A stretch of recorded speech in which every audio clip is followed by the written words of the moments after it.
سبق نمبر 22 وَإِذَا قُرِئَ الْقُرْآنُ فَاسْتَمِعُوا لَهُ وَأَنصِتُوا لَعَلَّكُمْ تُرْحَمُونَ۔ سورۃ الأعراف آیت نمبر 204 میں اللہ تبارک و تعالیٰ فرماتے ہیں جب قرآن پڑھا جائے تو اس کو کان لگا کر سنو اور خاموش رہو تاکہ تم پر رحم کیا جائے۔ اس آیت سے ثابت ہوا کہ نماز میں امام قراءت کرے، خواہ سورۃ فاتحہ ہو یا کسی اور سورت کی، تو مقتدی کو توجہ سے سننا اور زبان سے خاموش رہنا یہ چاہیے، جیسا کہ حضور صلی اللہ علیہ وسلم نے ارشاد فرمایا۔ مسلم، صحیح مسلم جلد نمبر 1 صفحہ نمبر 174، باب التشہد فی الصلاۃ میں وَإِذَا قَرَأَ فَأَنصِتُوا، جب امام قراءت کرے تو مقتدی خاموش رہے۔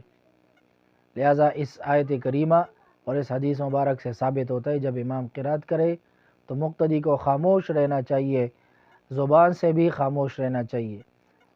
نمبر 2، امام کی قراءت مقتدی کی قراءت ہے۔ اتحاف الحیرہ المہرہ للبوصیری جلد نمبر 2 صفحہ نمبر 216، حدیث نمبر 1832 میں ہے۔ عن جابر رضی اللہ تعالیٰ عنہ قال قال رسول اللہ صلی اللہ علیہ وسلم من کان له امام فقراءۃ الامام له قراءۃ، آپ صلی اللہ علیہ وسلم نے فرمایا جس آدمی نے امام کی اقتداء کی تو امام کی قراءت مقتدی کی قراءت شمار ہوگی۔ یہ حدیث مبارک میں نے آپ کے خدمت میں پیش کی ہے۔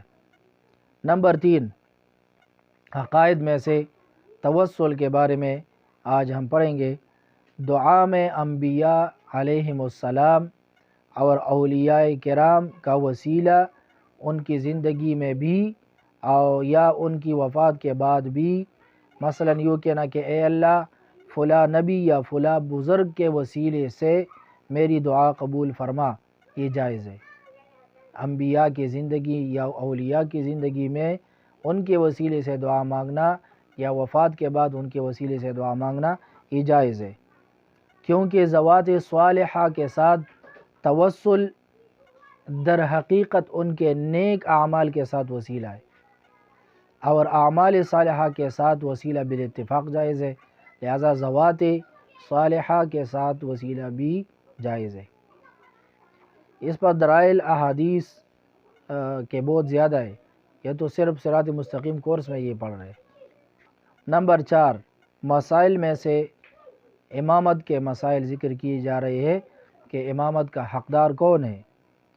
سب سے پہلے امامت کا حقدار امیر المؤمنین یا اس کا نائب ہے، پھر اس کے بعد دوسرے نمبر پر امامت کا حقدار مسجد کا مقرر کردہ امام ہے، پھر اس کے بعد اگر جماعت کسی گھر میں ہو رہی ہے تو امامت کا حقدار گھر کا مالک ہے۔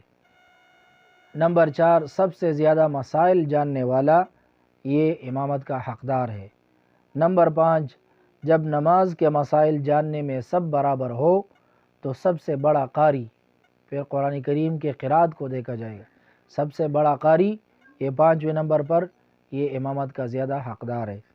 چھٹے نمبر پر اگر سب قرات میں بھی برابر ہو تو پھر سب سے زیادہ متقی، قرات اور قرآن سب کی ایک جیسی ہو قرات، تو پھر دیکھیں گے جو متقی اور پرہیزگار زیادہ ہے تو چھٹے نمبر پر اس کی نمبر ہے۔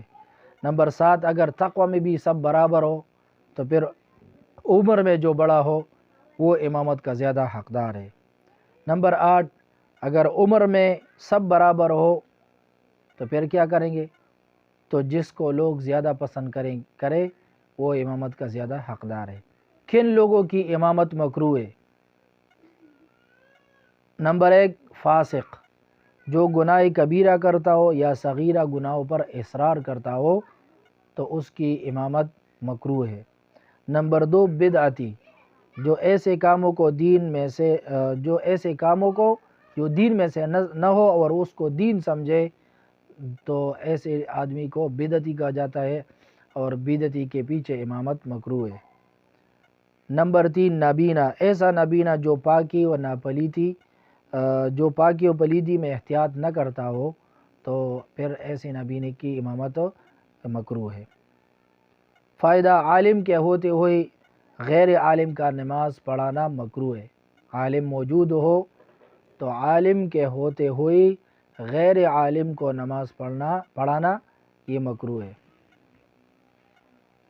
نمبر 5 مسائل میں سے سواری پر سوار ہونے کی دعا ذکر کی گئی ہے۔ سنن ترمذی جلد نمبر 2 صفحہ نمبر 182، ابواب الدعوات باب ما یقول اذا رکب الناقہ، اس میں دعا ذکر کی گئی ہے، سبحان الذی سخر لنا هذا وما كنا له مقرنین وإنا إلى ربنا لمنقلبون۔